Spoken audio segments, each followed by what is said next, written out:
Kapan sih saat terbaik untuk mengenali program negatif yang ada di dalam diri kita? Simak video ini sampai selesai. Dulu waktu aku kuliah, kebetulan aku kuliahnya di teknik komputer. Aku belajar beberapa pemrograman untuk komputer. Dan di situ aku bisa tahu bahwa semua aplikasi yang kita lihat sekarang ini, yang keren-keren fiturnya, ternyata bekerja berdasarkan program yang dibuat oleh para programmer. Dan programnya itu kecil-kecil, sederhana-sederhana. Tapi dikumpulkan jadi banyak.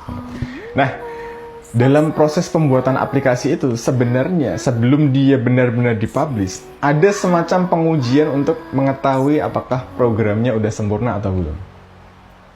Dan tahu nggak, sebenarnya apa sih yang dicari selama pengujian? Yang dicari sebenarnya adalah errornya.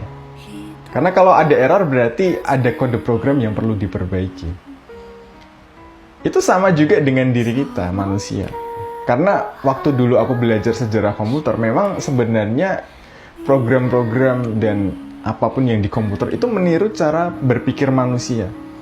Apa yang kita tampilkan dalam perilaku kita, kalau di dalam komputer, di layar, itu sebenarnya berdasarkan program yang terinstal di pikiran bawah sadar kita. Jadi kalau kita mau mengenali program yang ada di pikiran bawah sadar kita, khususnya yang negatif, biar bisa dibenahi, maka caranya mirip dengan cara kita ingin memperbaiki program komputer tadi, waktu kita menguji tadi.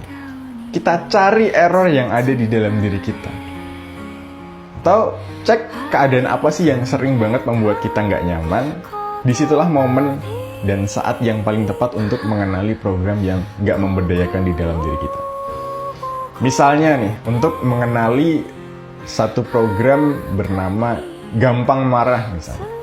Maka kita perlu sadar saat rasa marah kita itu tertrigger, kita perlu mendengarkan pesan apa sih yang ada di dalam rasa marah ini. Kenapa dia bisa muncul? Di topik apa biasanya? Lalu kalau kita flashback ke belakang, apa kejadian-kejadian yang memicu itu?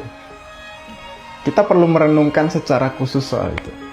Dari situlah program negatif gampang marah nanti bisa ketahuan dan bisa lebih diwaspadai, bahkan kita perbaiki.